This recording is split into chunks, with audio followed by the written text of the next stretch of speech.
அடுத்து கடக ராசி. நீங்கள் வந்து ரொம்ப ஒரு பாசிட்டிவான பர்சனாக இருப்பீங்க. உங்களோட இமோஷன்ஸ், நீங்கள் கேர் பண்ணுற விதமாக இருக்கட்டும், நீங்கள் ஒரு விஷயத்தை பார்க்குறது எல்லாமே வந்து ரொம்ப பாசிட்டிவாக வந்து இருக்கும். அதே மாதிரி நீதிமானாகவும் இருப்பீங்க. எந்த பக்கம் நியாயம் நேர்மை இருக்கோ அதுதான் வின் பண்ணணும் அப்படின்னு நீங்கள் நினைப்பீங்க. நீங்கள் வந்து ரொம்ப இமோஷ்னலான பர்சனாக இருப்பீங்க. அதே மாதிரி அம்மா எந்த அளவுக்கு கேர் பண்ணுவாங்களோ அந்த அளவுக்கு உங்களுக்கு பிடிச்சவங்க எல்லாத்தையும் நீங்கள் கேர் பண்ணுவீங்க. யாரும் வந்து இப்போ ஏதோ ஒரு கஷ்டத்தில் இருக்காங்க, அந்த கஷ்டத்தை வந்து உங்ககிட்ட சொல்கிறாங்க அப்படின்னா அவங்க வந்து உங்ககிட்ட ஒரு நல்ல ஆறுதல் வந்து அடைய முடியும்.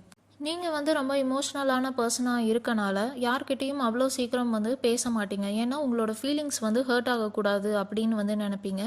இதனால உங்களை ஃபஸ்ட்டு பார்க்குறவங்க வந்துட்டு நீங்கள் ரொம்ப ஒரு ஷையான பர்சன், ரொம்ப ரிசர்வ்டாக இருப்பீங்க, யார்கிட்டயும் சரியாக பேச மாட்டீங்க அப்படின்னு வந்து நினைக்கலாம். ஒரு சிலர் வந்து நீங்கள் ரொம்ப திமிரான ஒரு நபர், அதனால தான் யார்கிட்டயும் பேச மாட்டேங்கிறீங்க அப்படின்னு கூட உங்களை ஃபஸ்ட்டு பார்த்தோன்னே நினைக்கிறதுக்கான சான்சஸ் இருக்குது. ஆனால் உங்ககிட்ட வந்து அவங்க நல்லா பழக ஆரம்பிச்சிட்டாங்க அப்படின்னா அவங்க வந்து ரொம்ப லக்கியாக வந்து ஃபீல் பண்ணுவாங்க. ஏன்னா நீங்கள் அவ்வளோ ஒரு கேரிங்கான பர்சனாக வந்து இருப்பீங்க. நீங்கள் வந்து யார்கிட்டயுமே ரொம்ப ஏனோ தானோன்னு கேர்லெஸ்ஸாக வந்து பேச மாட்டீங்க. ரொம்ப டீப்பாக தான் வந்து பேசுவீங்க.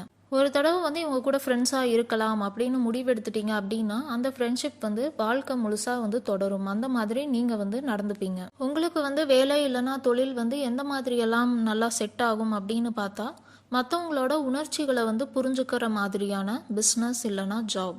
நர்ஸாக இருக்கலாம், டாக்டராக இருக்கலாம், லாயராக இருக்கலாம், நல்ல அரசியல்வாதியாக கூட இருக்கலாம். நீங்கள் வந்து நல்ல ஒரு ஃபேமஸான ஆக்டர் ஆகிறதுக்கான பாசிபிலிட்டிஸும் இருக்குது.